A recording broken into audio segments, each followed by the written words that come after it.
Hello. What we're going to talk about today is a topic that I've covered before about a year ago, year and a half ago. I've covered it before. I have another video out there you might find.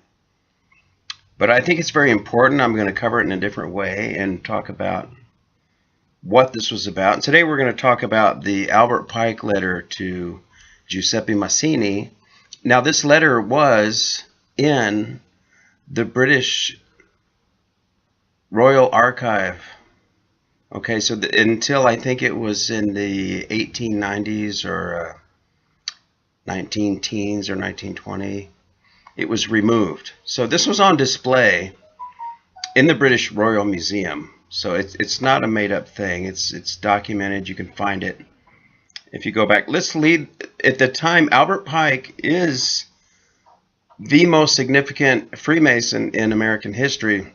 In fact, in Washington, D.C., in the Freemasonic Temple, the one with the two lions out front and the Egyptian motif, that building has only one human buried in it, and that human is Albert Pike. He was the most important Freemason in American history and the highest ranking to be buried underneath the checkered floor, right underneath the black cube altar in the Saturnalian Temple. So this guy, what was he? He turned out to be the leader of the Illuminati movement at the time for the Western civilization based in the United States of America. And his letter was to his counterpart and his colleague and his another one of his co-students, or what do you call it? The mentor. Trained. So anyway, let's go back and read this now. So what he did, he wrote a letter about the wars, World War I, World War II, World War III. This is an article presented on Bibliotheca Pleiades by Gerald Salente channel. So the following is a letter that speculation claimed that Albert Pike wrote to Giuseppe Mazzini in 1871. Like I told you, it's more than a speculation. Regarding a conspiracy involving 3 world wars that were planned in an attempt to take over the world, the Pike letter to Giuseppe Mazzini was on display in the British Museum Library in London until 1977. Wow, that's much later than I thought. This letter has been claimed by many internet sites to reside in the British Library in London, which denies the letter exists. Giuseppe Mazzini was an Italian revolutionary leader of the mid-1800s as well as the director of the Illuminati. Albert Pike, historical Masonic figure, is a 33rd degree Freemason occultist Grand Master and creator of the southern jurisdiction of the Masonic Scottish Rite Order. Following are apparently extracts from the letter showing how 3 world wars have been planned for many generations. The First World War must be brought about in order to permit the Illuminati to overthrow the power of the Tsars in Russia and of making that country a fortress of atheistic communism. The divergences caused by the agentur of the Illuminati between the British and Germanic empires will be used to foment this war. At the end of the war, communism will be built and used in order to destroy the other governments and in order to weaken the religions. The Second World War must be fomented by taking advantage of the differences between the fascists and the political Zionists. This war must be brought about so that Nazism is destroyed and that the political Zionism be strong enough to institute a sovereign state of Israel and Palestine. During the Second World War, international communism must become strong enough in order to balance Christendom, which would be then restrained and held in check until the time when we would need it for the final social cataclysm. The Third World War must be fomented by taking advantage of the differences caused by the agentur of the Illuminati between the political Zionists and the leaders of the Islamic world. The war must be conducted in such a way that Islam, the Muslim Arabic world, and political Zionism, State of Israel, mutually destroy each other. Meanwhile, the other nations, once more divided on this issue, will be constrained to fight to the point of complete physical, moral, spiritual, and economical exhaustion. We shall unleash the nihilists and the atheists, and we shall provoke a formidable social cataclysm, which in all its horror will show clearly to the nations the effect of absolute atheism, origin of savagery, and of the most bloody turmoil.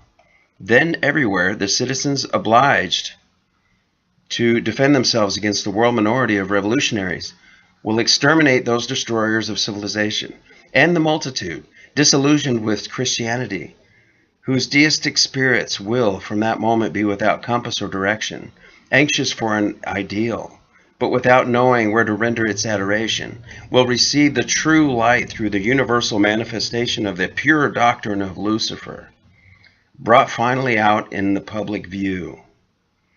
This manifestation will result from the general reactionary movement, which will follow the destruction of Christianity and atheism, both conquered and exterminated at the same time.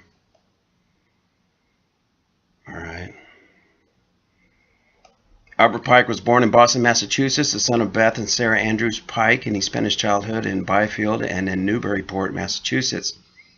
His colonial ancestors included John Pike from 1613 to 1689, the founder of Woodbridge, New Jersey. He attended school in Newburyport in Framingham until he was 15. In August 1825, he passed his entrance exams and was accepted at Harvard University, though when the college requested payment of tuition fees for the first 2 years, he chose not to attend. He began a program of self-education, later becoming a school teacher in Gloucester, North Bedford, Fairhaven, and Newburyport. In 1831, Pike left Massachusetts to travel west, first stopping in St. Louis and later moving on to Independence, Missouri. In Independence, he joined the expedition to Taos, New Mexico, hunting and trading. During the excursion, his horse broke and ran, forcing Pike to walk the remaining 500 miles to Taos. After he joined a trapping expedition to the Llano Estacado in New Mexico and Texas. Trapping was minimal, and after traveling about 1,300 miles, 650 on foot, he finally arrived at Fort Smith, Arkansas. Settling in Arkansas in 1833, he taught school and wrote a series of articles for the Little Rock Advocate under the pen name of Casca. The articles were popular enough that he was asked to join the staff of the newspaper. Later, after marrying Mary Ann Hamilton, he purchased part of the newspaper with a dowry. By 1835, he was the Advocate's sole owner. Under Pike's administration, the Advocate promoted the viewpoint of the Whig Party in a politically volatile and divided Arkansas. All right, so that's the letter. That's the plan. These were the high-ups in the early 1800s and mid-1800s that planned what we're witnessing today. If you look today, the burning of cathedrals and the criticism of the Christian faith, it's going down with the atheists. And it's the plan, because when we realize the nihilism, a lot of Christians are just going to give up, and other religions are just going to give up. And they're going to see the full gospel of this New Age religion come to light. So I thank you for watching. Thank you for watching Plain Mundane Show. I'm Alex Aquarius, and you have a nice day. Goodbye.